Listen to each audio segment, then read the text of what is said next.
प्रदोष, तब मेरा भोलेनाथ आपकी झोलियां भर कर भेज रहा है। प्रदोष का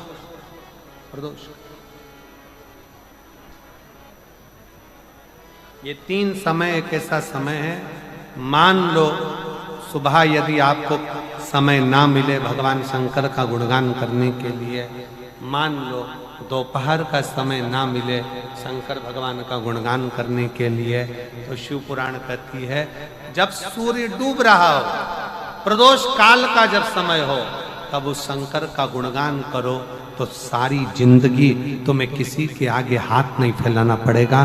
भगवान भोलेनाथ स्वयं तुम्हें उतना प्रबल वैभवपति बना। कितना सुंदर कहा है।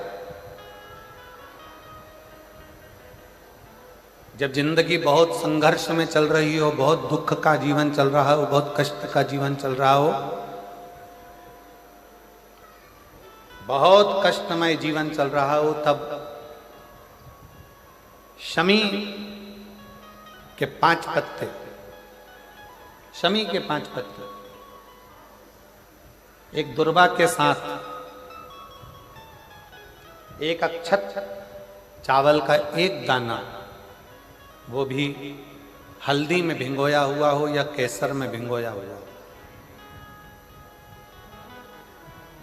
शमी पत्र 5, एक दुर्वा, एक चावल का दाना, जो दिल से हृदय से बेलपत्री के वृक्ष के नीचे पार्थिव लिंग का निर्माण कर कर मट्टी का शिवलिंग बनाकर प्रदोष काल में, मतलब शाम के समय पर शिवलिंग बनाकर उस पे जल चढ़ाकर, जो ये 5 शमी का पत्र, एक दुर्वा और एक चावल का दाना, अपनी कामना कर कर जो दुख चल रहा है बाबा से विनय कर कर एक एक पत्ता जब समर्पित कर दे, फिर एक दुर्वा समर्पित कर दे, फिर एक चावल का दाना समर्पित कर दे और बाबा का वहीं पर पुनः विसर्जन कर दे, 3 महीना तो जाने दो, 15 दिन के अंदर वो दुख कटता जरूर है। चाहे कोई भी दुख,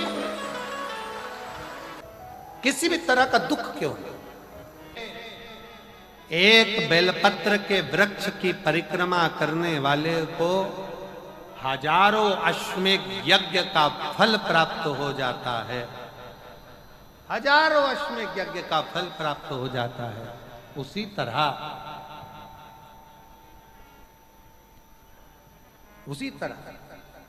एक पार्थिव लिंग का निर्माण करने वाले को, मिट्टी का शिवलिंग का निर्माण कर कर पूजन करने वालों को 12 ज्योतिर्लिंग के शिवलिंग के दर्शन का पुण्य फल प्राप्त। गुरुवार की प्रदोष पड़ती है तो शिव गंगा के स्थल पर निवास करते हैं।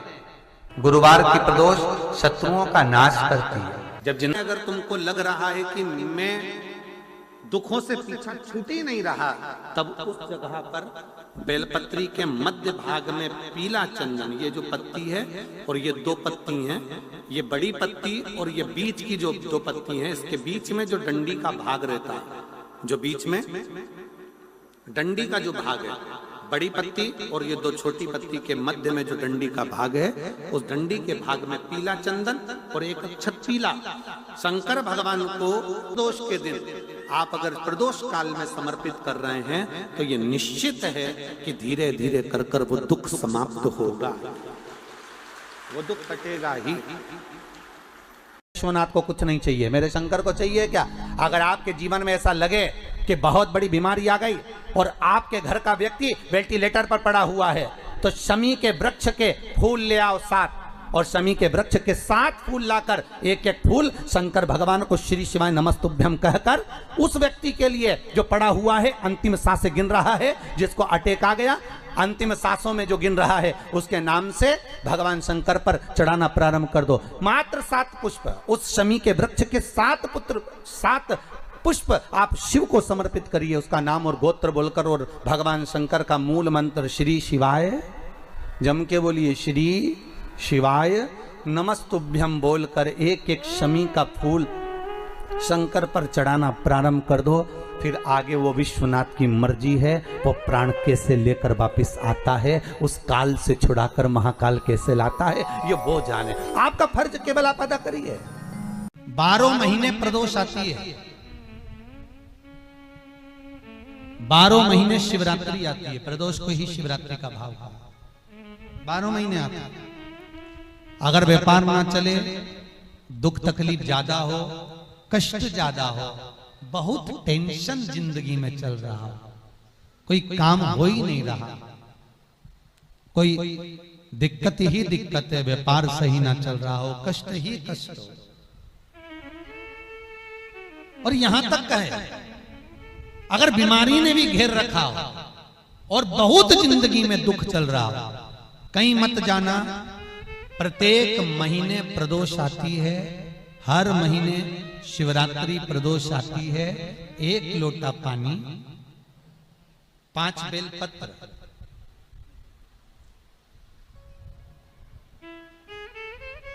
5 बेलपत्र,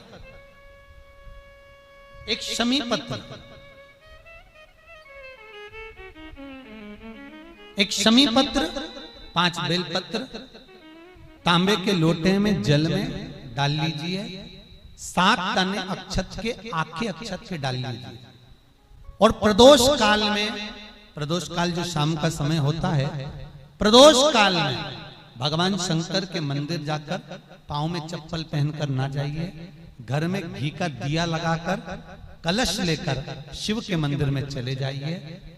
शिव मंदिर में दिया नहीं लगाना है, आपको केवल घर में दिया लगाकर जाना है। और शंकर जी के मंदिर में वो ऐसा कैसा ही पानी पूरा उंडेल कर डालकर शिवलिंग पर आ जाए। झोली पसार कर प्रणाम करिए। शंकर की देहली पर 2 मिनट बैठकर ओम नमः शिवाय का स्मरण कर लीजिए।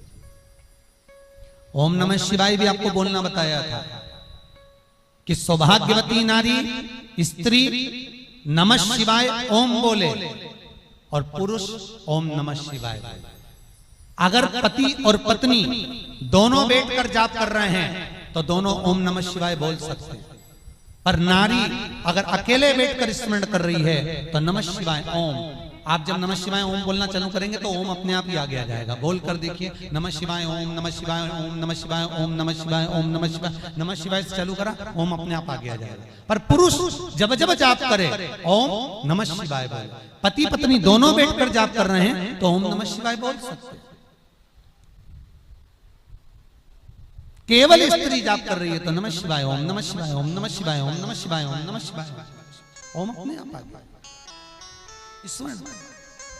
5 बार, 3 बार, 7 बार कुछ देर शिव के मंदिर में प्रदोष काल में, प्रदोष के समय पर, प्रदोष के दिन बैठकर शिव नाम का जाप करें। जल का पात्र वापिस घर में ले आए और बड़े प्रेम से अगले महीने फिर प्रदोष के दिन, फिर प्रदोष काल में शिव के द्वारे जाएं, फिर विनती करें। कहीं मत जाना, केवल शंकर की शरण में जाना, उससे कहना, उससे निवेदन करना, मुझे विश्वास है मेरे शंभु पर।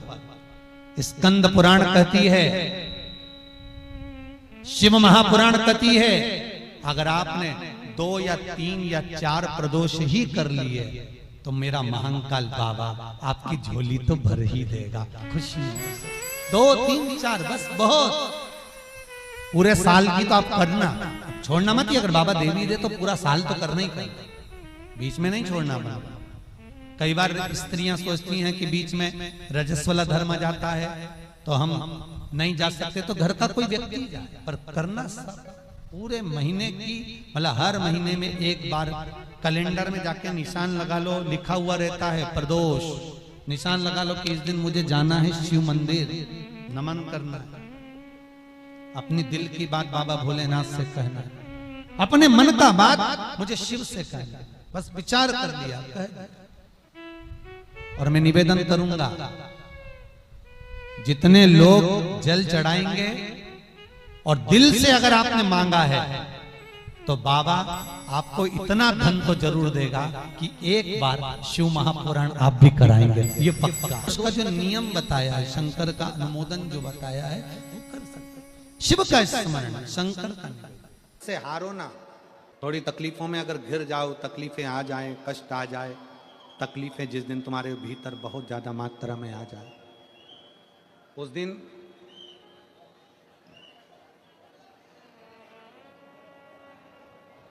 तीन बेलपत्र,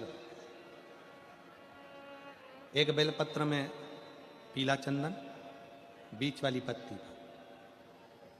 जिस दिन तुम्हें लगे कि मैं बहुत दुखी चल रही हूं और मेरा काम हो ही नहीं रहा, बहुत तकलीफ की जिंदगी चल रही है, कोई हाथ पकड़ने वाला नहीं है, कोई संभालने वाला नहीं है और बहुत तकलीफ हो रही, बहुत तकलीफ। उस समय पर एक बेलपत्री के बीच वाली पत्ती पर पीला चंदन, दूसरी पत्ती पर लाल चंदन और तीसरी पत्ती पर 11 चावल गीले, पानी में उसको थोड़ा सा भिगो लें या धो लें, 11 चावल गीले शिव जी की उस पत्ती पर रखी। सबसे पहला पीला चंदन का बेलपत्र, दूसरे नंबर पर लाल चंदन का बेलपत्र, तीसरे नंबर पर जो 11 चावल आपने धोकर रखे हैं वो हाथ की हथेली में रखना है और हाथ की हथेली में रखकर अपनी कामना कर कर भगवान शंकर से विनय कर कर पंचाक्षर मंत्र नमः शिवाय या षडाक्षर मंत्र ओम नमः शिवाय या श्री शिवाय नमस्तुभ्यम बोलकर उस बेलपत्र पर सीधे हाथ में रखकर उल्टे हाथ का स्पर्श कर कर बाबा से अपने मन के भाव कहकर शंकर के शिवलिंग पर उसे समर्पित कर दीजिए। एक ही लोटा जल, जहां से जल बहता है अशोक सुंदरी वाली जगह, एक ही लोटा जल जहां से जल बहता है उस जल बहने वाली जगह पर 3 बार उस जल को अपनी कामना कर कर श्री शिवाय नमस्तुभ्यम या पंचाक्षर मंत्र या षडाक्षर मंत्र बोलकर 3 बार उस स्थान पर गिरा दीजिए। गिराने के बाद में बाबा से विनय कर कर अक्षत वाली जो बेलपत्र है, एक बेलपत्र और एक अक्षत उसमें से अपने लिए लेकर आ जाओ। उसको 2 महीना 3 महीना अपने घर में रखिए। जितना भी दुख है धीरे धीरे बाबा समाप्त कर कर खुशियां घर में लेकर आता ही है। दुख समाप्त होगा, खुशियां घर में आएगी जरूर। जो बेटियां ससुराल में दुखी हैं, बहुत कष्ट में हैं या आपस में सामंजस्य पति पत्नी का नहीं बन रहा है या कोई विवादित वाली बात है, तो निवेदन है तलाक पर बात को लेकर मत जाना। एक बार बाबा देवाधिदेव महादेव का एक भाव जरूर प्रकट करना। महाराज श्री अवधूतेश्वर महादेव का नाम लेते। कौन से महादेव? अवधूतेश्वर महादेव का नाम लेकर थोड़ी सी मूंग, हरी जो मूंग होती है, उस मूंग को गला लीजिए पानी में। गलाने के बाद में उस मूंग को शिव मंदिर में ले जाकर भगवान जो नंदीश्वर विराजमान होते हैं वहां रखकर 7 बेलपत्र उस मूंग पर चढ़ा दीजिए। चढ़ाकर बेलपत्र मेरे देवाधिदेव महादेव को अवधूतेश्वर महादेव के नाम से समर्पित कर दीजिए। वो मूंग उठाकर गौशाला में या आपके रोड पर कोई नंदी दिख जाए या गौशाला में कोई नंदीश्वर हो तो उस नंदी को वो मूंग खिला दीजिए थोड़ी सी। 3 या 4 प्रदोष करोगे, तलाक तक बात नहीं पहुंचेगी, आपस में प्रेम बढ़ जाएगा, बेटी को सम्मान मिलना प्रारंभ हो जाएगा और टेंशन समाप्त हो, परिवार नहीं टूटेगा। प्रिय है पुष्प में आंक का पुष्प, जो आंकड़े का पुष्प होता है शंकर को बड़ा प्रिय है। और दूसरे नंबर पर शंकर को प्रिय है शमी का पुष्प, बहुत ध्यान देना महाराज। तीसरे नंबर पर शंकर को प्रिय है महाराज सरसों का पुष्प। सरसों होती है ना, जो राई अपन बोते हैं, सरसों बोते हैं, उसमें पीले कलर का जो पुष्प लगता है। हमारा तो निवेदन रहता है जब तक सरसों आए तो प्रयास करा करो कि सरसों के 108 पुष्प शंकर भगवान पर चढ़ाना प्रारंभ कर दो।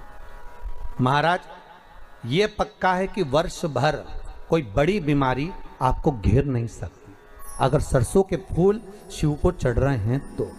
और प्रयास करना कि सरसों का जो पुष्प होता है, सरसों का जो फूल होता है महाराज, अगर कोई व्यक्ति को किडनी या लीवर से जुड़ी हुई कोई तकलीफ होती है या किसी व्यक्ति का एक्सीडेंट हो गया होता है और उसका कोई अंग रह गया हो, कोई शरीर का कोई भाग रह गया और वो काम नहीं कर रहा हो, जैसे किसी के पांव रह जाते हैं एक्सीडेंट के बाद, किसी का हाथ रह जाता है या कोई अंग काम नहीं कर रहा हो, वहाँ ब्लड पहुँच नहीं रहा हो, वो जगह एकदम सुन्न हो गई हो, खाली पड़ गई हो, तो उसके लिए शिव महापुराण की कथा कहती है कि सरसों के पुष्प 11 शंकर जी के राइट भाग में, जहाँ शिव जी के गण दरवाजे के द्वारपाल मणिभद्र जिस जगह पर निवास करते हैं, कौन निवास करते हैं? मणिभद्र। शंकर जी के दरवाजे के द्वारपाल हैं मणिभद्र जी। तो मणिभद्र दरवाजे के द्वारपाल में राइट भाग में मणिभद्र जी विराजते हैं। मतलब राइट भाग कौन सा हुआ? जब आप मंदिर से बाहर निकलेंगे तो राइट भाग, मंदिर में प्रवेश करेंगे जब राइट नहीं होना चाहिए, आप मंदिर से जब जाएं तो राइट भाग। मतलब आप मंदिर से राइट से जाएंगे तो शंकर जी का भी राइट हो जाएगा, क्योंकि शिव जी ऐसे बैठे हैं तो शंकर जी का भी राइट हो गया, देवता उनका भी राइट हो गया, तो राइट भाग सीधा हाथ मणिभद्र जी का स्थान। 11 सरसों के पुष्प मणिभद्र के उस द्वार पर आप रख दीजिए और मणिभद्र के द्वार पर रखकर अंदर जाकर 108 वापिस जब आप बाहर निकल रहे हैं, ये पुष्प आप रखने के बाद एक बार बाहर जाएंगे, फिर वापिस आएंगे मणिभद्र रखने के बाद, और अंदर जाकर 108 सरसों के पुष्प शंकर को समर्पित करेंगे महाराज। उस सरसों के पुष्प जो शिव जी को आप समर्पित कर रहे हैं उसको वापिस लेकर आएंगे, श्री शिवाय नमस्तुभ्यम बोलकर उस सरसों के पुष्प को महाराज सरसों के तेल की बोतल में उसको डाल लीजिए। शंकर भगवान को किसी भी प्रदोष में, शाम के समय प्रदोष काल में उस तेल को वापस ले जाकर चढ़ा दीजिए शिव जी को, उसको वापस लेकर आ जाइए। उस तेल का प्रयोग आप नाभि में डालिए और जो शरीर काम नहीं कर रहा उस स्थान पर कम से कम 15 दिन 20 दिन तक उसकी मालिश करना प्रारंभ करिए। बाबा चाहेगा तो चलाने का प्रयास कर देगा और वो अंग, वो शरीर काम करने लगेगा। मणिभद्र का स्मरण। दुख की जिंदगी चल रही है, बेलपत्र लीजिए और 7 चावल के दाने इस बेलपत्र के मध्य वाली पत्ती पर रख लीजिए। जो बेटा बेटी बहुत प्रयास कर रहे हो, बहुत कंपटीशन एग्जाम दे रहे हो, बहुत मेहनत कर रहे हो और उसके बाद भी बहुओं का, बेटियों का, बेटों का अगर कहीं जॉब नहीं लग रहा और कहीं सिलेक्शन हो ही नहीं रहा और बहुत हार चुके हैं, तब एक बेलपत्र 7 चावल के दाने मध्य पत्ती पर 7 चावल के दाने, एक घिसे हुए चंदन की गोली, पीला चंदन को घिस कर उसकी एक गोली बनाए, एक गोली गोल कर शिव पिंडी जैसी, शिवलिंग जैसी गोली बनाकर उस चावल के दाने पर रख लो। एक स्थान पर रखकर घर के अंदर ही उसका पूजन कर लो, कर दिए से आरती कर ऐसी कैसी ही बेलपत्र अशोक सुंदरी वाली जगह पर रख दीजिए। ये किसी भी प्रदोष के दिन या किसी भी सोमवार की अष्टमी के दिन या किसी भी विशेष शिवरात्रि के दिन आप ये एक बार केवल करना है और अपने मन की कामना कर उसको रखकर बाबा को घी का 2 दिया लगाकर आ जाना है। मेरा भोलेनाथ आपका हाथ पकड़कर आपको कंपटीशन एग्जाम में विजय दिलाएगा। जिस कभी ये शिवलिंग है, ये गोल जलाधारी है, ये सामने चरण है, करें दर्शन सबने। ये 2 सामने जो चरण है इसके बीच में सुख सुंदरी है। कभी कभी विशेष कोई अवसर आए, सोमवार की अष्टमी पड़ जाए या कोई विशेष प्रदोष का दिन पड़ जाए और आपको लग रहा हो कि मेरा महादेव को मैं जल चढ़ाते चढ़ाते इतना समय हो गया, मेरा महादेव नहीं सुन रहा, तब कभी कभी ऐसा मन में आए कि क्यों नहीं सुन रहा, तब लोटा भरकर जब जल लेकर जाओ, गणेश जी को चढ़ाया, अशोक सुंदरी को चढ़ाया, षडानंद कार्तिकेय को चढ़ाया, माँ जगत जननी जगदम्बा माँ पार्वती को चढ़ाया, वही जल ले जाकर बेलपत्री के वृक्ष पर चढ़ाया। शिव जी को अर्पण नहीं कर पाए। और सरल भाषा में समझ लो इसको, किसी किसी माता को आपने देखा होगा, किसी किसी व्यक्ति को आपने देखा होगा कि वो शिव मंदिर में जाता है, शिव जी को भले जल नहीं चढ़ाता है, पर शंकर भगवान के मंदिर में जाकर इतनी सफाई कर देता है, जहां शंकर भगवान का कहीं बेलपत्र वगैरह पड़ा हुआ है उसको उठाएगा, बीनेगा, फिर यहाँ से धोएगा, श्रृंगार करेगा, यहाँ से साफ करेगा, साफ करके जो पानी जा रहा है वहां साफ करेगा, साफ करके एकदम क्लीन करके फिर शंकर भगवान को पोंछ कर, स्नान कराकर, जल चढ़ाकर फिर उनका श्रृंगार करता रहता है। कभी कभी आपके साथ में भी ऐसा हुआ होगा, आपने भी करा होगा, ऐसा नहीं कि नहीं करा। कभी कभी सब दूर सफाई के बाद शिवलिंग की सफाई करना भूल गया, या शंकर जी के शिवलिंग पर जल चढ़ाना भूल गया, जल चढ़ाकर आ गया। अब आ तो गया, पर चिंता देवादिदेव महादेव को लग गई। मेरा था, भक्त था, उपास करता था, शिवरात्रि का व्रत करता था, पशुपति व्रत करता था, सोमवार सावन के करता था, 16 सोमवार करता था, पर आज इसको ना जाने क्या हो गया कि ये मेरे ऊपर जल ना चढ़ाकर सब दूर जल चढ़ाकर चले गया। देवादिदेव माता पार्वती जी से कह देते हैं, सुन पार्वती, अगर कोई भूलवश भी मुझ पर जल चढ़ाना भूल जाए और तेरे हस्त कमल पर जल चढ़ा कर जाए, तो पार्वती जितना फल मैं प्रदान करूं उससे दुगना फल तुझे प्रदान करना है। यह शिव कह रहा है। एक लाल चंदन होता है, एक पीला चंदन होता है, 2 तरह का चंदन होता है। जैसे अगर प्रयास करा करो कि लाल चंदन का पानी हम शिव जी को समर्पित करें, और लाल चंदन का पानी अगर शंकर जी को समर्पित कर रहे हो तो शिव मंदिर में चढ़ाने के बाद में थोड़ा सा पानी बचा हुआ किसी बेलपत्री के वृक्ष के नीचे समर्पित करो। किसी भी बेलपत्र के वृक्ष के नीचे लाल चंदन का पानी थोड़ा समर्पित करें। जैसे